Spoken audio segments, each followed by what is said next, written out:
We're good. All right, welcome. This is Sandra Oldfield, owner and CEO at Tinhorn Creek Vineyards. This is Andrew Windsor, winemaker at Tinhorn Creek Vineyards, and this is our 972nd webinar. You guys don't actually see every single one that we do. We don't always let you know about them, but I think this is about 972 for us now, right? Yeah, we're coming up on the 1,000th one. 1,000, right? All right. And tonight we're going to be discussing Chardonnay. But before we do, I want to introduce a couple people in the background because sometimes they make inappropriate comments, and then you should know who to write your complaints to. So come on out. We're only giving your email address. So Terry Mirestone, Schlan Sleekers, both of them running our Crush Club, of course, and are organizing these webinars for us. So behind the scenes. All right. They're All right. tech specialists. Yeah. All right. Tech savvy. Yeah. So before we get started, is anyone having any issues with the sound or anything like that? Because It's not that.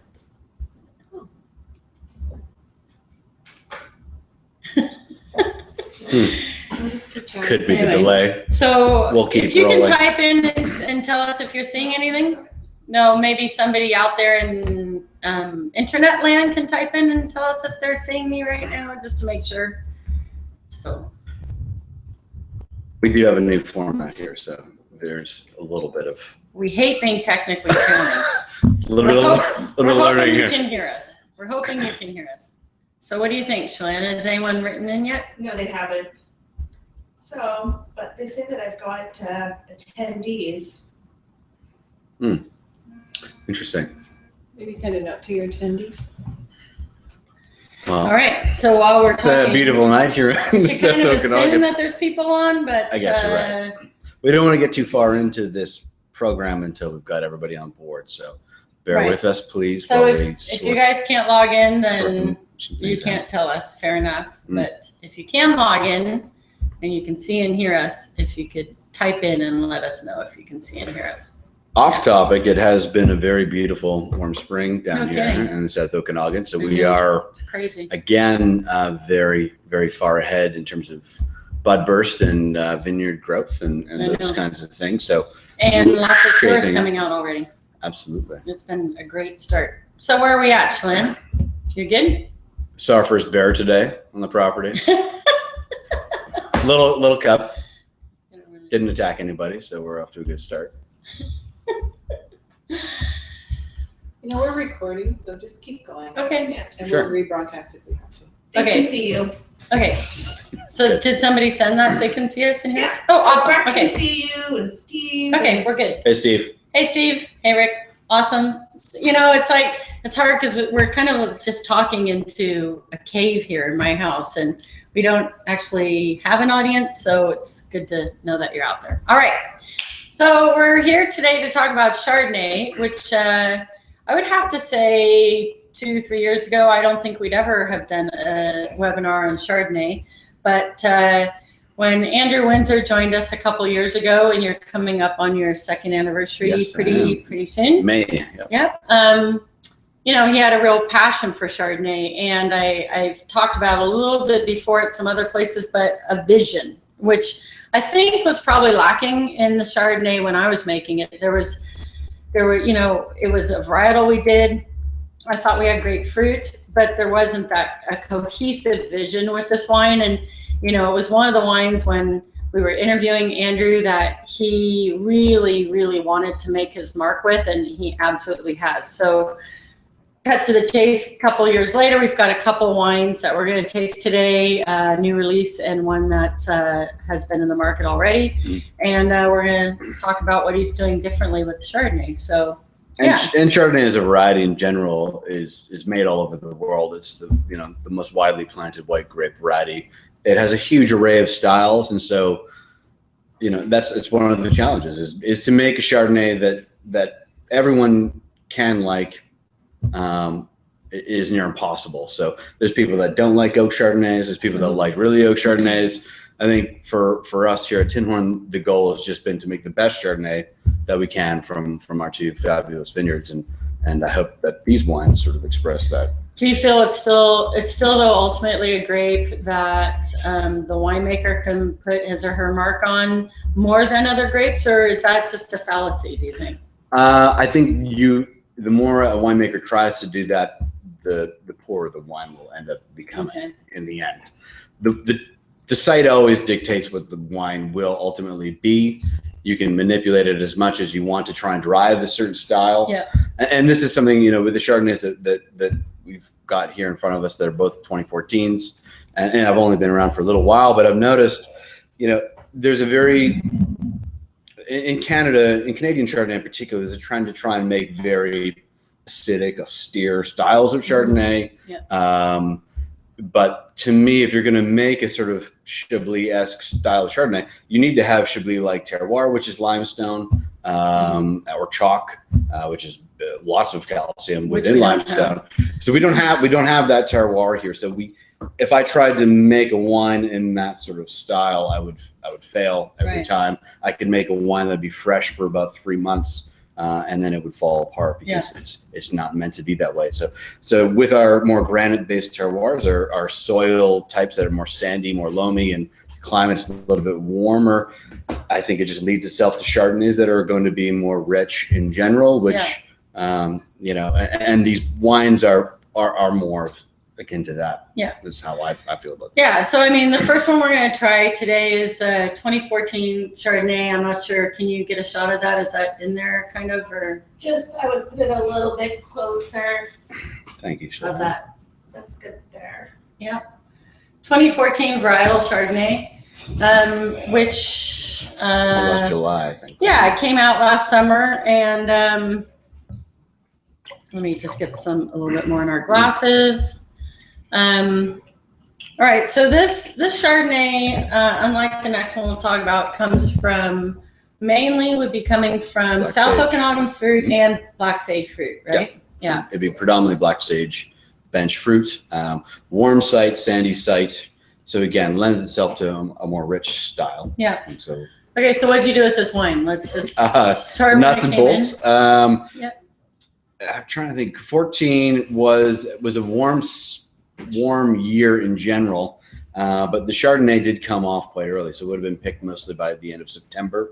With all of our Chardonnays, we whole cluster press them. So what that means is, you know, for the most part, we hand harvest some of the fruit, but we do machine harvest part of it as well. Yeah. Throw it directly in the press, and then gentle extraction, very clear juice, and then straight to barrel. So this wine is predominantly American oak. There is some French oak in there. Were the barrels new or relatively new? I think they were new. 30% new. Okay. Maybe even a bit more than Because we didn't have that many old white barrels. No, exactly. Then, right? So we did use some stainless steel barrels. Yep. But again, kind of all very much handmade. Yeah. And then it's all native yeast, so we don't really add anything. It goes direct to barrel, and then. So you didn't add any yeast, so you just kind of let it start on its own. Yeah. And then, did you find that worked well for you, or how'd that go for you? Not really. First year, this wine fermented until mid to late March of 2015. So it was pretty slow. Stressful for me in my first crack at making Chardonnay here. But the wine looked solid throughout, and I just remember. You know, I had some barrel salespeople coming through in the spring of 2015, and they're like, "Oh, well, show me your Chardonnay program." I'm like, "Well, okay." It's still fermenting. Pour them a glass of fermenting Chardonnay, and they're like, "Oh, well, this isn't really telling me anything about what kind of barrels we think would be useful for your program." But I think the wine turned out to be exceptional. It was, you know, in the summer of last year, it was still a little bit tight because it was literally just finishing fermentation when we almost bottled it. Yeah. But when you drink it now, it's softened and it's rounded, and it's definitely coming into its own. So, yeah. About 50% of it went through malolactic fermentation. So it's a beautiful expression, I think, of black sage bench. Richness, shows the vintage well. And it's got enough oak there to give it some body and some. It's pretty bright acidity in this one. It's got a nice balance. It's but again, I mean, the oak is so. When we say integrated, what that means is it was an oak for a long time, but It's not like when you smell it and taste it, you're getting, wow, that reminds me of oak. It's just, it's part of the fruit. It's mixed in there really well. And I always felt like the fruit that came off the black sage side, because it's a warmer side, that it always did really well in barrels. But as we'll learn with the next wine, I never put the Golden Mile bench fruit in barrels for a different reason. And he had the opposite thinking on that wine, which I think was great. So we'll get into that in a minute. So before we move on to more things Chardonnay, do we have any questions yet? Not as of yet. No. Okay. So for those of you who've not joined these before, you can type in your questions at any time. We don't have like a formal question and answer period. So if you type them in, then Shalane can read them off to us and we can answer them. So it's pretty informal, evidently. And it's a good opportunity to ask questions. More informal, but yes. We'll get into that anyways. Yeah. So what's neat about these vines for us was they were planted around 1997 or so. So they've got some age on them. At the time that you picked, they were more than 15 years old. It's a pretty neat couple blocks that we have over on our Diamondback vineyard. And like you said, it is in the sand. But we are able to do some middle of the night cold machine harvesting. And and the Chardonnay comes off just so clean, like no leaves, nothing, just a very, very clean pick. So and 2014 is an amazing vintage. So pretty lucky for me to walk in onto that one. So so we sell that for $19.49. And like I said, some of you have probably already had that. So I have a question here. Stuart asks, why the native yeast? Does it make a difference in the flavors? I'm not going to pretend I'm overly experienced with using wild yeast or native yeast ferments. I have done maybe 2 or 3 wines in the past prior to working at Tinhorn. But one thing that I've noticed, but for me, the draw is almost every single one of my favorite wine producers uses natural fermentation. Yeah, so might as well do it. Right? So that's sort of the archetype that I've been using. And then what I do find is the balance is impeccable. And so what I think a lot of people and consumers conceive is like, okay, wild yeast ferments, it's going to be funky. It's going to have some, a lot of sort of, strange and I don't know, say less conventional flavors. Yeah. I've kind of found the opposite, actually. I've found that when you use wild ferments, they actually don't really yield you with, really exotic tropical fruits or, slightly reductive, matchsticky, flinty, burgundy-like flavors. The one thing that is consistent with them is the balance of the wine. Yeah. And that is something that as a winemaker is probably the most important thing, is especially with whites, is getting, that harmony within the flavor profile and the structure of the wine.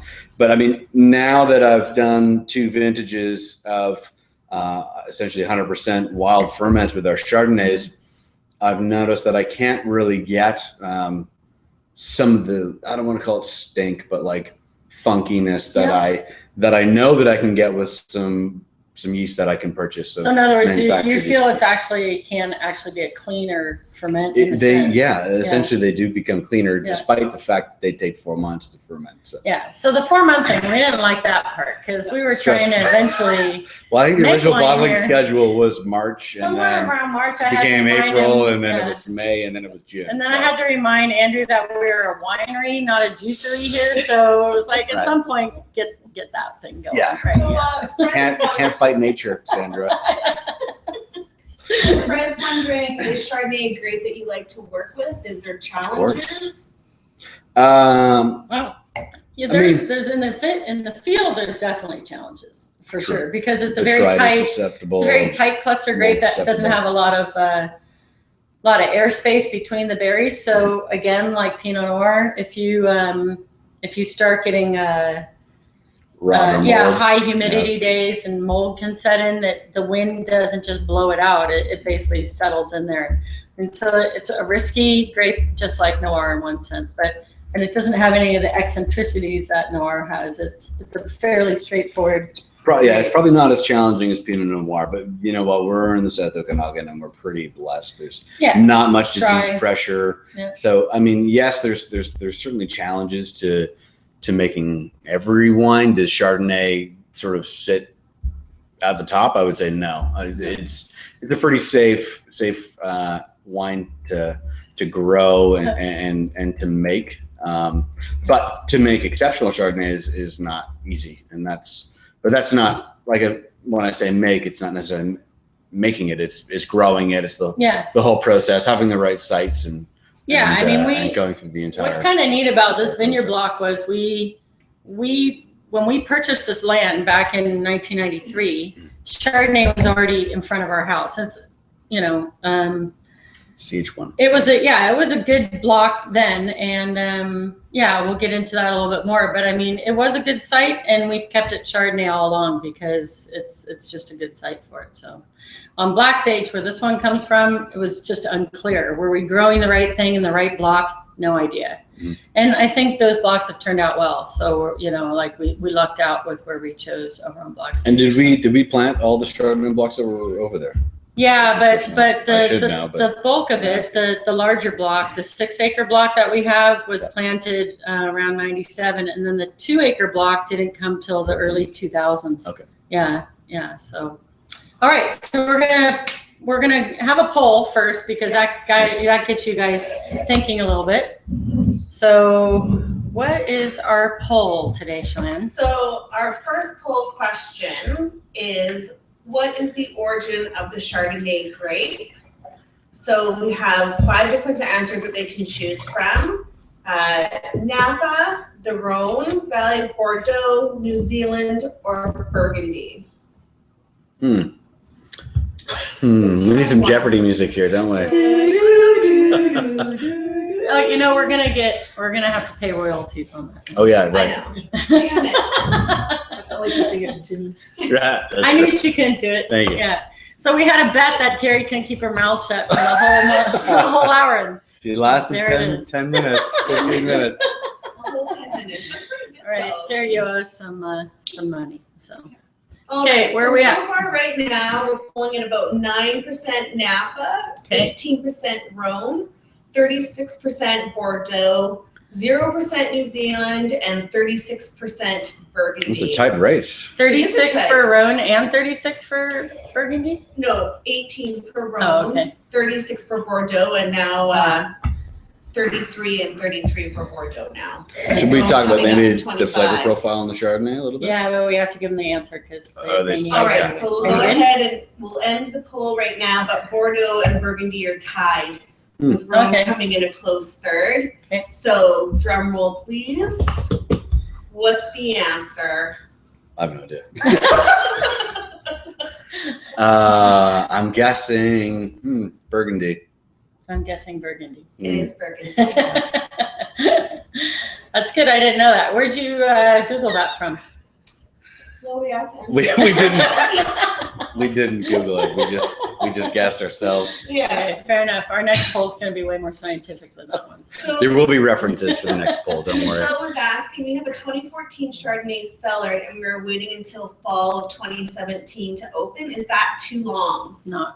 On this one that we have right now, not at all. Ours? Yeah. No, not at all. No, that's a great idea. I mean, in California, where I'm used to, where I first cut my teeth on Chardonnay, I mean, there's a lot of Chardonnays I had at 10 years, and they were great. And so 5 is wonderful. If you can go about 5 would be great, but it's not usual. I would say most of our 2014 Chard's almost drunk in my cellar now, and but yeah, it's nice if you can age it 4, 5, 6 years. And that's sort of the beauty of these wines that we've got here at Tinor. And I wouldn't say blanket statement Chardonnay you can age for 5 years. Napa Chardonnay is typically made very similar to this. Barrel fermented, they see some oak, they have some structure. Yeah. They'll probably hit their peak at about 2 years. So, to give it another year is not an issue. Yeah, for sure. 5 years would be when I start looking at them. But Great wines should, in Chardonnay in particular, should go 10 years. So I have a question for you guys, just spending time behind the tasting room bar. I find that Chardonnay is kind of one of those wines that people have like a really visceral experience with. They either love it or they hate it. They're kind of ABC people. Do you see that movement kind of changing, and what's going on with that? Like, how are we? I have an interesting, some of you may have been at the dinner that we just recently did out in Calgary at the Hyatt, and we poured the next wine there, and almost across the board there was quite a few people that came to me and said, I don't like Chardonnays. And they said that when they saw the menu and they saw that we were going to be pouring a Chardonnay. There was at least 3 or 4 people that went out of their way to let me know they didn't like Chardonnays. And I said, that's nice. It's okay. Just relax. Just try it. You're good. And they all ordered it because honestly, this next one that we have is pretty spectacular. And so, I mean, we've just poured it. I want to talk about it a little bit. That ABC movement is, it's a fair comment. Chardonnay is the most widely planted grape on the earth. So there's a lot of it out there, and there's a lot of anything. There's a lot of good and a lot of mediocre and a lot of not so good. So, but I mean, to generalize when there's so much Chardonnay out there that that whole entire section of wine you don't like is probably too narrow focus. And that's kind of like heating too much attention to say something like the sideways effect. Where Miles bashes Merlot and then Merlot sells an American tank. They do. Yeah. But the reality is, during that entire time, the most expensive wine in the world was still Chateau Petrus, which is predominantly Merlot. That's right. So there's a lot of media attention to certain fads, but the reality is that people that like wine and understand wine and are willing to spend money on good wine, they don't follow trends. And as a wine producing company that we are, you can't sort of chase trends to try and chase the market. You just make the best wines that you can make in the place that you work and the place that you live in, where you grow your grapes. And you know what? People that don't like Chardonnay, they do like Chardonnay. They just haven't tried the right Chardonnay. That's the reality. Yeah, I think for the last few years, there's everything that goes too far to this way overcorrects a little bit. And so we've gone through many years, probably over a decade of ABC or people anything but Chardonnay.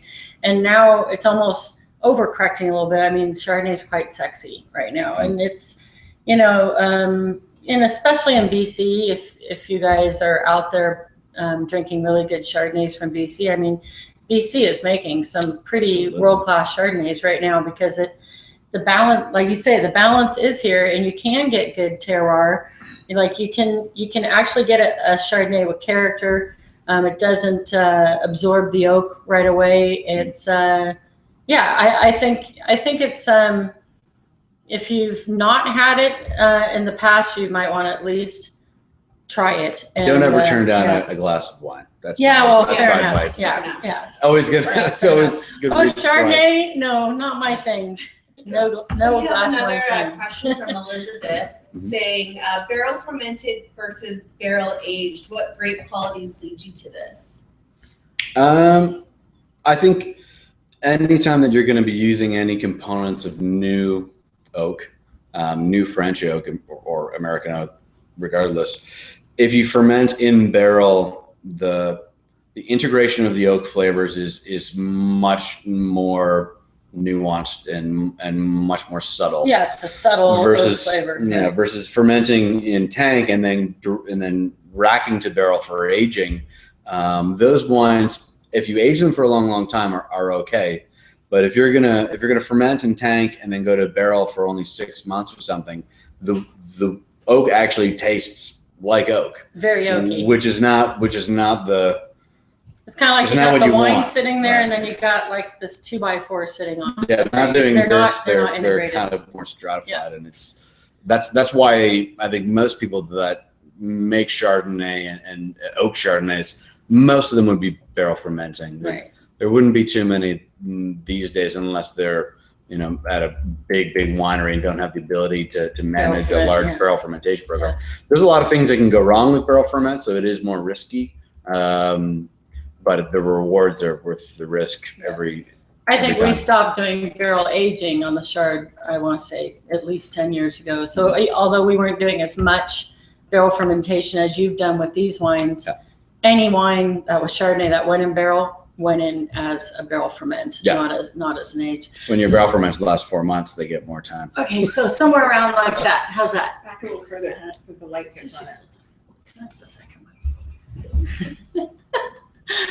All right, so I want you guys to take a look at this because it has taken, I mean, I tweeted this recently and it is true. This label is at least 8 years in the making because it has the new sub-appellation on it, Golden Mile Bench. And it's funny, that process didn't need to take 8 years. It was just, we're all busy and you can only meet with fellow wineries a certain amount of times, once a year, twice a year. We had an avalanche in the middle of that sub-appellation in the middle. Landslide. Yeah. And although I guess if you were one of the houses at the bottom, you would have thought it was an avalanche for sure. But yeah, fair enough.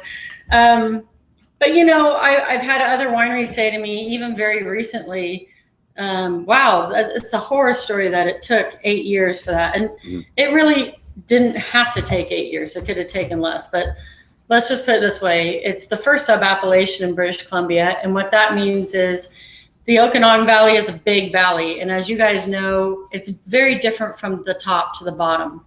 And all that sub-appellations do is they start to carve out sub-regions within that large Okanagan Valley that you draw a line around, and then you guarantee the grapes came 95%.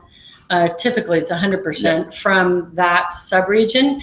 And then people like you are going to be able to start collecting Golden Mile Bench wines and tasting them together or things like, because right now all you're able to do is compare Okanagan to Okanagan. And you identify the flavors of What's subregions. That's right. And that's critical. That's right. critical.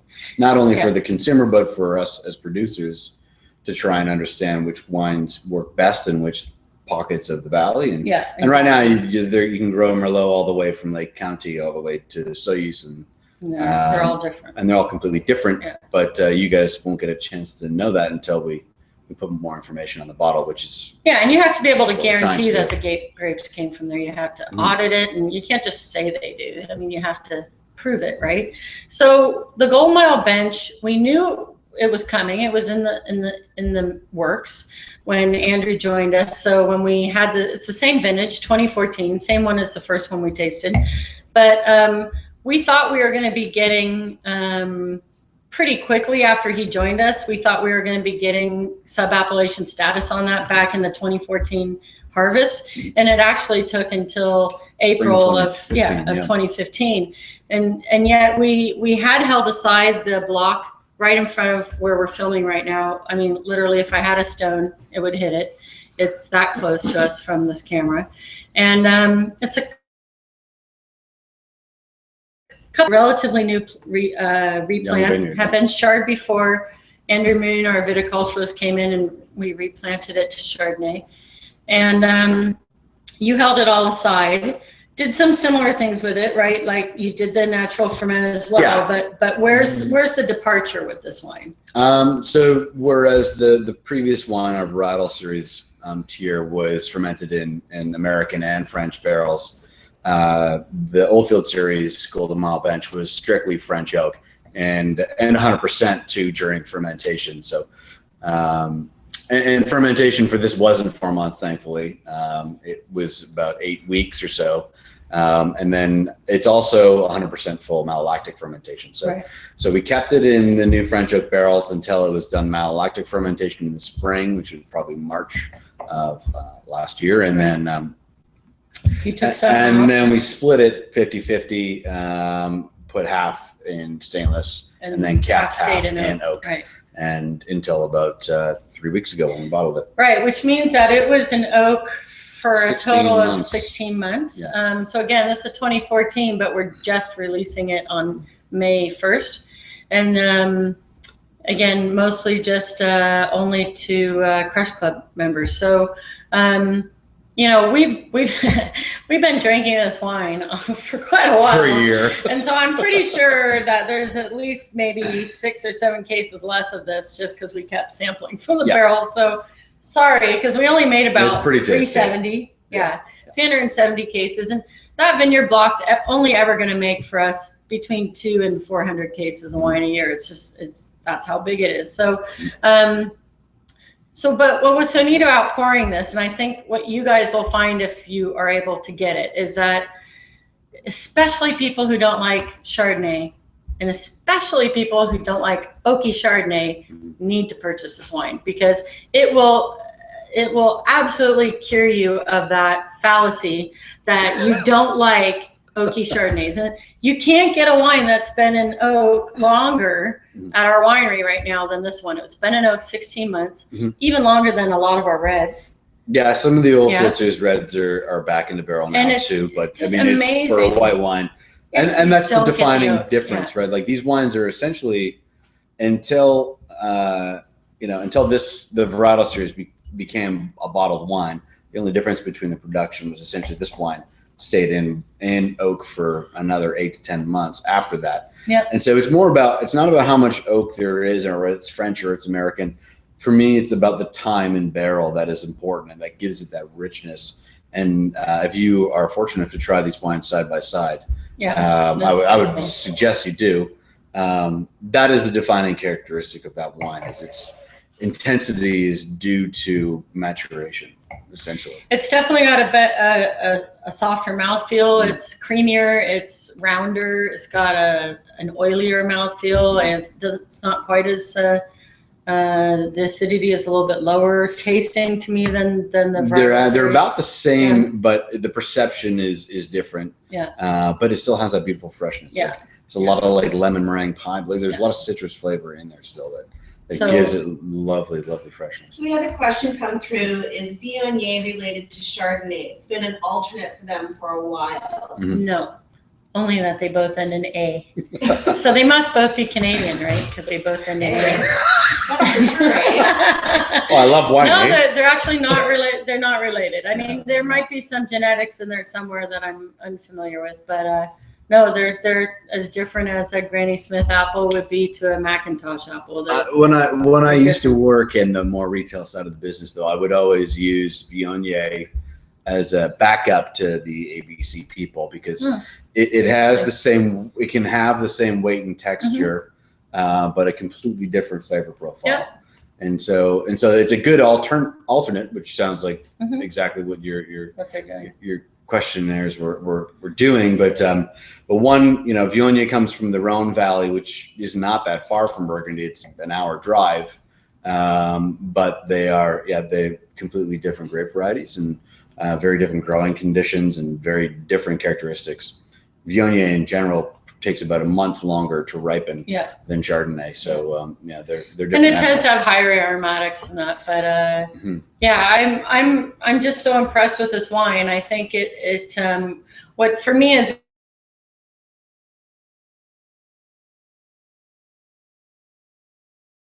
really needed. If you take a look at the person driving our vineyard, and Andrew Moon, and he came in and immediately recognized that it was a good block, but it needed to be replanted. And so he basically, on year 2 or so, that was one of his first reprint projects here. He put a lot of effort into, putting the drip irrigation in eventually, better row spacing, everything, pick the right clones and all that. And so he's got that piece of it. You came in and obviously had, like I said, a vision with this wine, and it shows. And the cellar team did a great job with all the time that was on the lees and all the rest. And then from my perspective, I have been working 6 years before all that, trying to get Golden Mile Bench to be the first sub-appellation in BC. And honestly, all those things came together in this wine that we're releasing next month. So for me, I think it's a little badge for all of us for all different reasons. I'm pretty excited. It took a while to make, for sure, in terms of just actual production, but the story behind it goes back many years, obviously. So yeah, so I'm pretty pretty sure I'm going to buy about half of it before it's released. So, So Mary's asking, is there an increased minerality taste in the Golden Mile Bench Chardonnay compared to the other? I would have said yes in the past, had it not been made the way it was.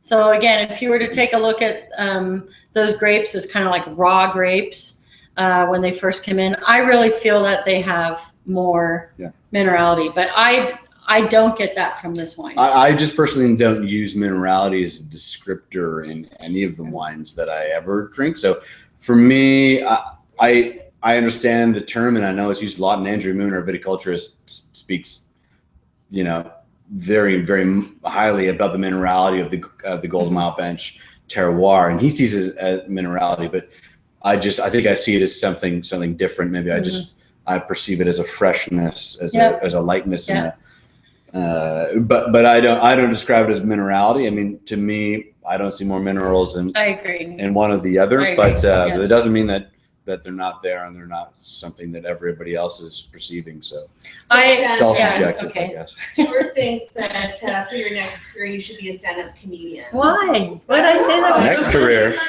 My career, like I'm living today, baby. That's Why would you want another career? You could be CEO, president, stand-up comedian. So that's what I need is another slash mark after my name. Exactly. So he's also wondering, he made a comment saying, I've noticed in my drinking of Tin Horn Reds that these reds have more sulfites than Tin Horn Whites. Comment? They don't actually. The answer is they have less. So if the reason why he feels there's more sulfites is because he's getting more headaches, he shouldn't be equating it to the sulfites. He should be equating it to the histamines which you get with a red wine that's fermented on the skins. And so again, the labels on the back of wines tend to have a great influence on what people feel is in that wine. So when we have to put contained sulfites, it's actually the whites that have more sulfites than the reds by far, and by a lot. Yeah. And so if you are getting like a headache reaction, it probably has more to do with the tannins that are in the red, with the histamines, than the sulfites that are in the My recommendation would be to take an allergy pill before you drink your next bottle of red wine. Wow, I'm pretty sure they say the opposite thing on allergy pills. Oh my God! I am not a doctor. I'm not a doctor. You should also operate heavy machinery. Yeah, maybe then go out and run a D4 I'm pretty sure tractor, he's not going to stop drinking wine. I'm just trying to offer solutions here. Okay, so like that is fair enough. A lawsuit waiting to happen, I Yeah, think. no kidding. No kidding. That's so awesome. So. They've noticed during our slides as well that we put a 3 to 5 year aging for the Golden Mile Chardonnay. Why not more? Well, to be honest with you, I think that's a safe bet.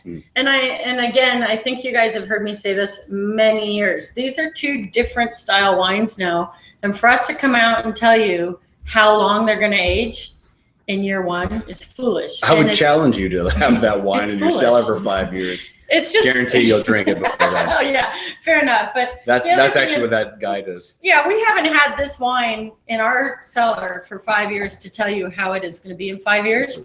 And so it's one of those things where how can a new winery who's just opened their doors tell people that their wines will age for 10 years?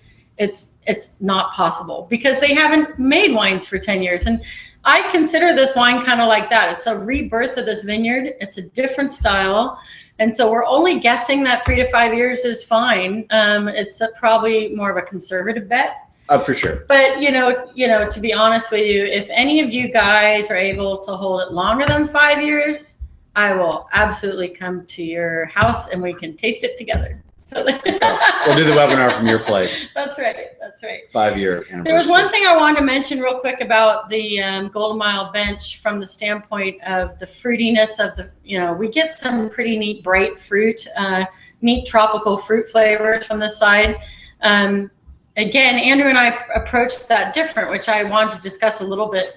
When I was getting some really fruity wines off of this side, the side we're sitting on, I was trying to preserve the fruit, and so that never went in oak for me, right? So I was kind of like, in my winemaking head, I was thinking, it's so fruity. Let's not mask it with oak. Let's keep that fruity Golden Mile bench stuff aside, and let's put the warmer fruit from black sage in oak. You have the exact opposite take, which is when you have a really fruity wine, that's the one that should be oak longer. And I love that because it just shows and the type of oak too, right? Like the hotter site that yields the more tropical fruit. For me, that's a perfect marriage with American oak. And that always ends up amplifying the tropical fruits, gives you more pineapple. I don't want to say coconut because it's a bit cliche for American oak. It doesn't give you coconut, but it just kind of gives you more of that tropical fruit profile. Whereas the Golden Mile bench fruit for me was more structure, more of a wine that I could handle 18 months. So it had good fruit and it had good structure, so it can handle it. So which is funny because when I would see that same wine, I'd be like, let's preserve it by not putting it out. So, and I mean, to me, I think that's the big difference between the Chard we used to make and the Chard program that Andrew sees now. And that's where I'm talking about the vision. Like, I could have vision for lots of our wines here, but this was not one of them. And you've really made your mark on these wines. So I want to do a second poll real quick. I have to type it up first. Oh, forget it. I think we made up the answer for that one too, so don't worry about it. I think I saved it. Technical difficulties. It's okay. Okay, bring it out next time. I can tell you what it was going to be, and you don't have to vote. We were basically going to ask you roughly how much does a Chardonnay cluster weigh? 50 grams, 125 grams, or 225 grams. You don't have to vote now. And so cluster is the grape bunch, just in case. The cluster, the grape bunch. And what Andrew told me when I made up that question was, Canadians don't understand grams. Like, are you kidding me? And I'm like, well, they should by now because you've had the metric system for a long time. Yes. So, but our grocery stores confuse us. Yeah. So the answer is because a Chardonnay cluster is just, I want to see your fist. Yeah. It's like maybe from there up. They're pretty small. They're tight like a fist. Are you saying my hands are small? Okay, so no, ours, like, you don't have Donald Trump hands. You have like Andrew Windsor hands. You're good to go. So you're good to go. So, all right. Anyway, it is about 125 grams, which for us is a relatively small size cluster. And given the scope, so for example, a Merlot cluster would be about, closer to 180 or 200 grams, somewhere in there. Some of our Syrahs. Are like 300 gram clusters or 250 gram clusters. So, and a lot of that has to do with the clone selections and things like that. So there's your irrigation program, switching from overhead to drip, which we've done. Which is totally. I don't want to generalize saying the smaller clusters are better, but you don't necessarily want, grape clusters the size of watermelons. Because a lot of them would be water, and then exactly you get just more watery taste in your wine. So they're pretty concentrated. So I know we didn't do the poll, but I do want to mention that we. So thanks for that. Thanks for that. Sorry, guys. Whoops. But we do have a Chardonnay hike coming up on April 29th. Oh, yeah. Your last day to get tickets. $75. Also, before we move on from the other Chardonnay, I want to get the price is $34.99. And again, with 370 cases, then I'm feeling it won't be around for too long. I think, again, like we're going to release it around May 1st. So. I think it is May 1st. Yeah. So anyway, we're doing a hike. On what date again? The 29th of April. Yeah, 29th of April with my husband, Ken, and I'm sure somebody else. I'm not sure I'll be back from Vancouver that day or not, but it's going to be basically... Is that a Friday or a Saturday? It's Friday, yeah. It's actually the same night as one of our dinners at Miradoro, so you could actually do both, and then you'd be completely overdosed on tin horn that day. But anyway, Ken will take you through the vineyard. We have, this relatively new block. It's been there about 5 or 6 years, I'd say. And then you'll be able to taste the Chardonnays in the vineyard. I mean, anytime you can hang out with Ken for over an hour, you're going to learn a huge amount, unless you're his wife, and then you don't always listen to everything he already says. Anyways. You've heard the story before. So we have a great question from, I'm just going to cut you off. Thank you. I think that's a smart idea. Thank you. Just Thank you saying. for Like a tree. mediating. So Carol has a great question. So can you use old oak for Chardonnay, or is it all new? And then I just, as an aside, is it just our philosophy just to typically use new oak, or is there? No, old oak is as good as new. It just does not give you as much flavor impact in the wine. So we, with the program that we had before, Sandra was barrel fermenting her Chardonnays, but then those barrels would go to the red wine program. That's right. And once you go to the red wine program, you can't use them for whites again. Unless you want to make a rosé, so not a good idea. Right? Yeah, and if it's a barrel, it's a brosé. So Yeah, I know. It's so confusing. God. some bad wine jokes. And so when I started in 2014, we didn't have any used white barrels. Right. So that's why it was 50% new and then 50% stainless. As we moved into 2015, we're about 35% new, 35% second fill. Still imparts quite a bit of flavor. Yeah, so 2-year-old barrels, and then stainless as well. So Right. so what we'll see as the Chardonnay program sort of Incorporate a evolves little bit with- more older oak here. Yeah, we'll be using more older oak so that we get some more softness in the Chardonnay and a bit more color and texture without as much oak impact. But that would be mostly for the varietal series.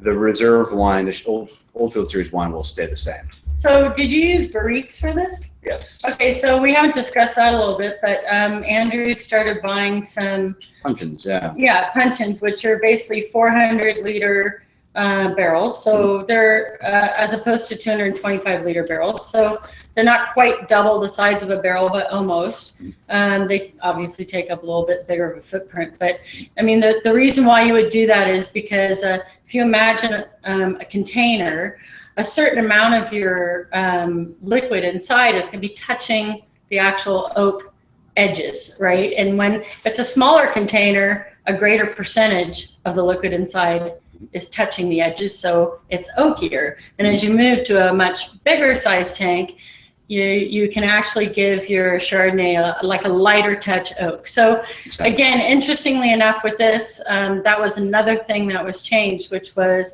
you didn't use 100% regular size barrels. Yeah. You actually Moved use to these puncheons as puncheons, well. right? Yeah. And another thing with barrels and the whole one of the main reasons for using oak, not just for whites but for reds in general, is oxygen gets through the wood into the wine at a very, very low rate, a very low level that helps the maturation process. Yeah. And so again, when you're talking about a larger format barrel, a 400-liter barrel not only has less surface area for the oak to touch the wine, but there's more wine in there for how much oxygen gets in there. So the oxygenation process is slower as well. Yeah. So what are you using those for? So we've used half of the puncheons that we bought are for the Chardonnay program. Yeah. And then we used the other half, which would have been mostly Hungarian barrels, for our drippers for the red programs. And so those are that's a whole nother webinar. That's a whole nother webinar, but I'll quickly describe what they are. So when we're fermenting our red wines, we drain off the tanks once they're done fermenting. And then all that's left in that tank is essentially the skins. And then what we do is we drain overnight just the skins. Using gravity alone, they sort of press themselves and sort of release this very extracted, concentrated red wine that goes into the old field. You only get like 1 or 2 barrels worth of that in a whole large tank. Exactly. So you've been pulling those off separate. You call them the drippers, and then they kind of get handpicked for the Oldfield series wines, red wines in the end. Yeah. So we have another great question. Do your grapes all come from the Golden Mile? If so, what's the big difference for the terroir grapes? Right. So we have 30 acres on the Golden Mile and 100 acres over on Black Sage. So the answer is no, not all of our grapes come from the Golden Mile. Only 30 acres worth out of 130 do. But that being said, I mean, we grow, all of our Gewurz is grown on the Golden Mile. half of our Gris, all of our Sauv Blanc, all of our Viognier, all of our Muscat, Malbec, Petit Verdot, all of this Chardonnay, Malbec, Petit Verdot. So I mean, it's a pretty wide-ranging amount of varieties that we do have on that 30 acres. A lot of small lots, like 2 rows, 4 rows, 6 rows, that type of thing. A lot of the wines that end up going into our 2-bench red, 2-bench white, things like that. But the differences are mostly have to do with farming. I mean, there's huge differences between the two sites, and I can just quickly characterize that. The Gold Mile bench site is facing the east. It gets the morning sun, which is a cooler sun. It gets the midday sun, but then it doesn't get the heat in the summer of the late afternoon sun, because the sun has gone down behind the mountain that's behind us right now. Which here in Oliver is hot. Yeah, really hot. So it's a cooler side. It's elevated off the valley floor more than Black Sage, so it's pretty well frost free. Even when we have bad frost days, we're frost free. It's got a gentle slope. But then it's got, it's the soil here that's really quite different. So again, Black Sage has more of a sandy soil. It's almost like hydroponic growing. You have to put on the amount of nutrients and the amount of water that plant absolutely needs. And it leaches through the soil pretty fast. And then on this side, it has a much longer retention. So you can water it. You don't have to go back and water it for quite a bit longer. Heavy rocks as big as our Volkswagen. Yeah, I mean, if you guys have seen our rock walls that we have built all around this property, it's rocks that we pulled out of our vineyard when we were planting it. So, I mean, there's all misshapen kinds of rocks because, again, the rocks in this alluvial fan soil have really never been hit by glacier. So that's why they're jagged, right? So if you see our rock walls here and they're not round, smooth stones, that's because this bench was never hit by glacial action. It was basically the same rocks that came off of the mountain behind us. So the soil is wildly different as well. So Star has another great question. So being celiac, should I be concerned with any wines? The mention of yeast at the beginning spooked me. Some wines do affect me more than others. Right, so you first have to ask if you drink wines currently. Because if the answer is yes, then you don't have to worry about it, because all wines need yeast to ferment them, or else you're basically eating grapes or drinking grape juice. So I mean, that really is the first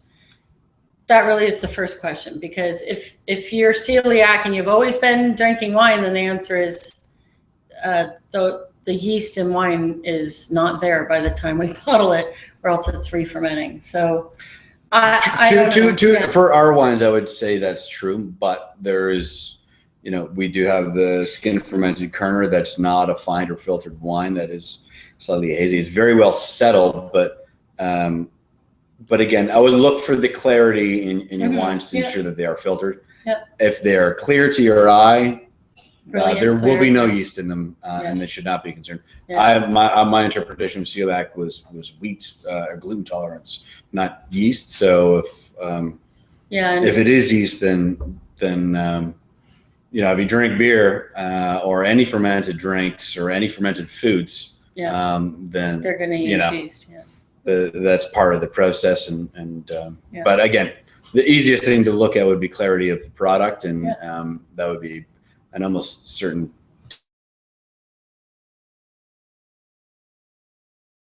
that there would be wine production. Right. All right. We've also got a few more questions coming through. So if using Chardonnay in cooking, which would you prefer, mussels and Chardonnay broth or pasta white sauce? Why didn't you guys come up with this question for the poll? Bam. Okay. We're fired. So mussels and white mussels, or what?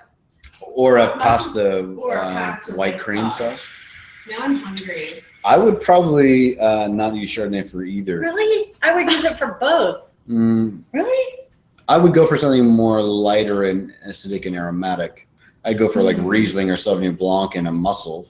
Maybe in a richer, creamy pasta sauce with Chardonnay. Yeah, they're pretty good in the. I'd say pasta. I would probably go with the. Are you talking about pairing or cooking? No, I think if you're using a Chardonnay and cooking, which would you prefer? Mussels and Chardonnay broth or pasta white sauce? I go with the white sauce. Yeah. So, and then if you're also going to save a little bit of that bottle to drink with the pasta, I'd probably go with the. Do you put a whole bottle of wine in your pasta sauce.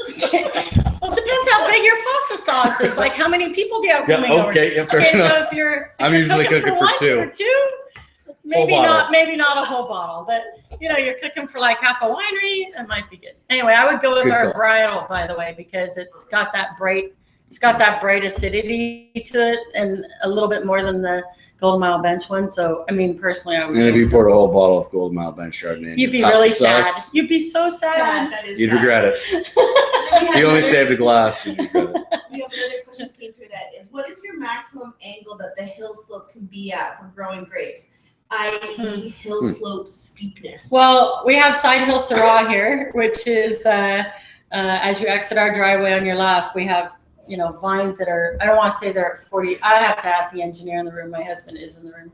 I don't remember. How steep is our Syrah? Like 30 something percent? 35? 40. Yeah, 35 to 40%, which basically is the max, because honestly, to farm that, you almost have to rappel down. You know what I mean? I would say the easy answer is the maximum you can Without plant on Without is falling. is about, if you can hire somebody to actually go on the hillside Yeah. to farm and pick the grapes. But once that's your maximum. once you get to that kind of slope, like 30, 35, you should almost be terracing it. So you should be carving into that hill steps and then growing it the opposite way. So, but yeah, I mean, what's neat again about the Gold Mile Bench is like all the way up and down this new sub-appellation, it's got a very gentle, It is, yeah. anywhere from 5 to 15 degree slope.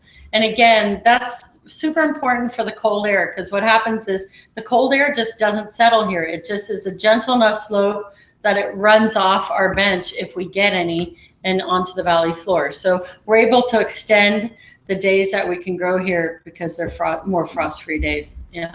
I don't know, having like been to the Mosel and worked in the Northern Rhone, where you literally have these people trying to maintain vineyards on these heavily rocky, Slopes. highly sloped soil, like mountainsides. It's very picturesque.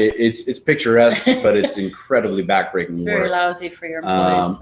And I do remember when I was working in Hermitage, any day that there was a heavy rain, cycling from town to the winery just slightly up the hill, you would see all of this soil run off Yeah. and into the river, and they have these 100, 200-year-old stone walls that at one point in time would have been on the hill slope side, Mm-hmm. at the same side as the road on the other side, but now they're literally 3 meters deep in soil. Oh, right. And so there's like in California now, there's laws against planting on particularly For sloped, erosion control. for erosion and things stuff like that. So it's really only the very historical vineyards that are still allowed to plant on really extreme slopes Yeah. like that. And you can't do that here, and you can't do that in a lot of modern places now. So I know we probably have another question, but we're going to have to wrap this up in another minute. And I did want to let you know when the next webinar is. So it's going to be with, it's going to be on May 10th. It's going to be with Andrew Windsor again,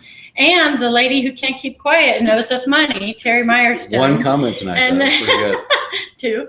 And it's going to be about our spring releases that we have coming up. So the new Gewurz, the new Gris, the Rosé. Rosé. And the Chardonnay again, maybe? Yeah, maybe not. Maybe we haven't decided. Anyway. And, Yes, the Merlot as well. and then after that, we'll do one in Do June, that back bottle up here at the kitchen. And that's going to be on June 14th. We have yet to come up with the topic on that. So feel free to send us your ideas. And yeah, so do you have one last question Just before we one go? last question. Yeah. We had somebody write in that they tried a Washington State Chard and they liked ours much better because the American one had bubbles. Why would that be? Like it did it, I wonder if it Was had it a bubbles. sparkling wine? Was it supposed to be a sparkling wine? I mean, if it had bubbles constantly while you're drinking it, there was probably an issue with that wine. But if it just had bubbles when you first poured it, it was probably trapped gas that's in the. Yeah, that's in the it's not wine, so- uncommon for a lot of people that are making wines, not how we do it, but very young released sort of They spring get them release in the wines. bottles quick. Yeah, they put them, instead of putting them in barrel, they'll be tank fermented, and then they'll bottle them. And what they do is just before they bottle them, they they inject carbon dioxide into those tanks, which gives it a sort of a liveliness, freshness to it that is gas. So and if they're cold enough when they bottle them, you can literally have it opened up. Yeah. And then as you open that wine, it will be slightly sparkling. But I would assume that the wine that you had wasn't like constantly fizzing throughout. Yeah, it shouldn't have like a foamy head, but it could have like a prickly, bubbly. Yeah, let me know if you get any Chardonnays with a foamy head at Tin Horn, because that would not be a good thing. Don't tell fair her. Enough. That would cost me my job. It wouldn't. It's okay. Just maybe your salary that month, but we're good. We're all good. All right. Is that it? Yeah. All right. So thanks for joining. And like I said, Andrew Windsor at tinhorn.com, and I'm Sandra at tinhorn.com. Make sure it's Andrew Windsor at tinhorn.com, or else you're actually emailing the other Andrew. If you have other questions that popped up later tonight that we didn't get answered for you. So yeah. And thanks for joining. Thanks for joining.